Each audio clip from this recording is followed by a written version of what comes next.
Jika kita adalah seorang pemegang saham, apa yang akan terjadi dengan saham kita jika perusahaan yang sahamnya kita pegang mengalami kebangkrutan atau pailit? Sebelumnya kita disclaimer dulu ya, bahwa perusahaan yang saya maksud di sini adalah perusahaan yang berbadan hukum dengan status PT biasa, bukan PT perorangan. Apalagi CV, firma, dan bentuk persekutuan bisnis lainnya yang tidak berbadan hukum. Jika sebelumnya pada Undang-Undang Nomor 40 Tahun 2007 tentang perseroan terbatas hanya mengatur tentang satu bentuk PT, maka yang terbaru, yaitu pada Undang-Undang Nomor 11 Tahun 2020 tentang Cipta Kerja atau Omnibus Law, telah memunculkan satu bentuk badan hukum baru, yaitu PT Perorangan. PT Perorangan ini dikhususkan untuk perusahaan kelas UKM, dengan modal maksimal hanya 5 miliar dan hanya boleh dimiliki oleh satu orang pemegang saham. Sedangkan PT biasa tidak diatur besaran modalnya, artinya tidak terbatas, dan hanya boleh dimiliki oleh minimal 2 orang pemegang saham, kecuali jika PT tersebut dimiliki oleh negara. Sebagai pemegang saham, atau mungkin jika kita ingin berinvestasi di saham, kita juga harus tahu segala kemungkinan atau risiko yang akan terjadi dengan saham kita. Selain kemungkinan bahwa kita akan mendapat keuntungan dari saham, tetapi risiko kerugian dari saham juga tidak bisa diabaikan begitu saja. Dan kalau ngomongin saham, tidak melulu kita hanya ngomong soal untung kalau harga sahamnya naik dan buntung kalau harganya jatuh. Risiko pemegang saham tidak hanya sebatas itu. Kemungkinan yang terburuk juga bisa terjadi, dan tentu harus kita perhitungkan. Salah satunya adalah jika perusahaan yang sahamnya kita pegang atau kita miliki mengalami kebangkrutan atau pailit. Namun sebelum kita membahas lebih jauh tentang risiko pemegang saham pada PT biasa, kita akan jelaskan dulu tentang apa itu yang disebut dengan bangkrut dan pailit. Sebenarnya, bangkrut dan pailit adalah dua kata dengan makna yang berbeda, di mana bangkrut lebih merujuk pada kondisi perusahaan yang tidak sehat secara keuangan akibat kerugian yang besar, sehingga memaksa perusahaan untuk berhenti beroperasi. Sedangkan pailit adalah kondisi di mana perusahaan tidak mampu membayar utang-utangnya yang telah jatuh tempo. Secara prinsip, keduanya jelas berbeda, meskipun seringkali banyak yang mengira bahwa bangkrut sama dengan pailit.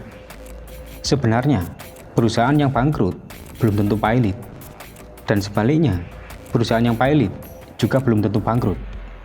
Namun sangat mungkin keduanya terjadi secara bersamaan. Maksudnya, suatu perusahaan bisa mengalami pailit dan bangkrut sekaligus, dan itu sangat sering terjadi.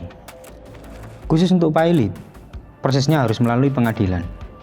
Itu artinya, suatu perusahaan baru bisa dinyatakan pailit jika sudah mendapat vonis dari pengadilan, yang dalam hal ini adalah pengadilan niaga. Sedangkan bangkrut hanya berdasarkan perhitungan secara bisnis dari aspek keuangan dan operasional perusahaan.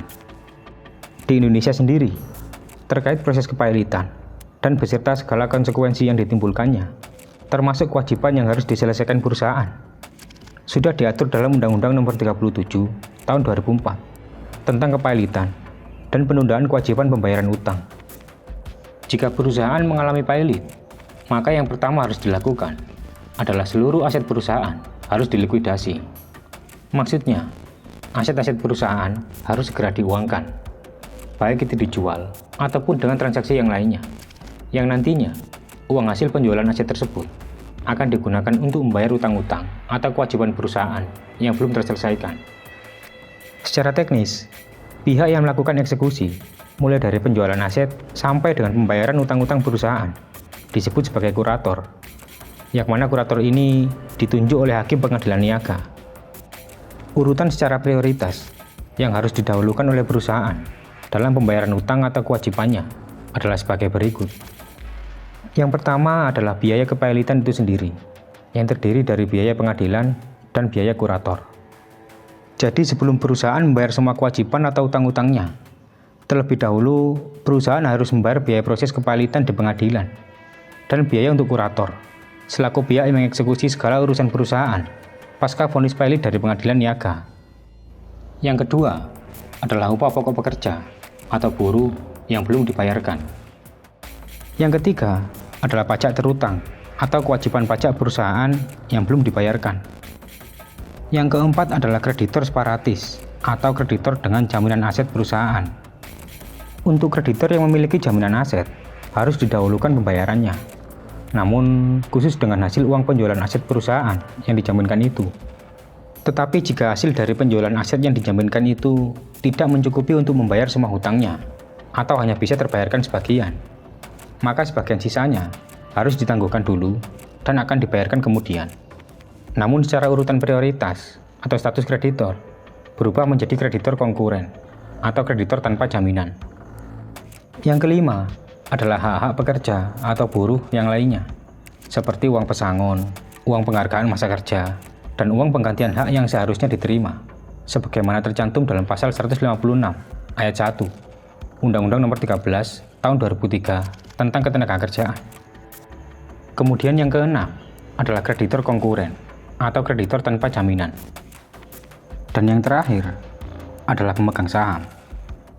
Terkait urutan prioritas ini, jika aset perusahaan yang dilikuidasi tidak mencukupi atau hanya mencukupi sebagian dari semua kewajiban yang harus dibayar, maka pembayaran akan berhenti sampai di urutan tersebut tanpa perlu meneruskan pembayaran ke urutan berikutnya. Misalnya, jika hasil penjualan dari semua aset perusahaan hanya cukup untuk membayar sampai di nomor 4, yaitu kreditor separatis atau kreditor dengan jaminan aset, maka untuk nomor 5 dan seterusnya tidak kebagian pembayaran piutang. Dan risiko itu pun juga berlaku bagi para pemegang saham untuk tidak mendapat bagian dari hasil penjualan aset perusahaan. Apabila semua kewajiban pembayaran piutang mulai dari nomor 1 sampai dengan nomor 6 sudah bisa terpenuhi, maka modal sisanya baru bisa dibagikan ke para pemegang saham sesuai pro rata atau berdasarkan persentase kepemilikan saham. Tetapi jika hasil penjualan dari seluruh aset perusahaan tadi masih kurang atau tidak mencukupi untuk membayar semua utangnya, maka para pemegang saham juga tidak mendapat bagian dari hasil penjualan aset itu. Dan itu adalah bagian dari risiko bisnis. Para kreditor yang belum terbayar juga tidak bisa menuntut para pemegang saham untuk membayar sisa utang perusahaan dengan harta atau modal pribadi, karena status perusahaan yang sudah berbadan hukum, yang dalam hal ini berbentuk perseroan terbatas atau PT, sehingga harta atau kekayaan dari perusahaan adalah terpisah dengan harta pribadi dari si pemilik atau pemegang saham, kecuali jika si pemilik tersebut atau pemegang saham terbukti melakukan penyelewengan dengan mengambil sebagian harta dari perusahaan untuk kepentingan pribadi, maka akan ada sanksi pidana terkait hal itu. Jadi begitu ya, itu tadi adalah risiko terburuknya jika kita memiliki saham di perusahaan dan ternyata kemudian perusahaan tersebut akhirnya bangkrut atau pailit. Jadi buat kalian yang ingin berinvestasi di saham atau bahkan sudah memiliki saham di suatu perusahaan, kalian harus pelajari dan perhitungkan baik-baik risikonya. Baik itu di perusahaan yang berstatus TBK yang sahamnya terdaftar di Bursa Efek Indonesia atau di perusahaan yang sahamnya tertutup. Jadi itu dulu. Terima kasih, semoga bermanfaat. Dan sukses buat kalian semua.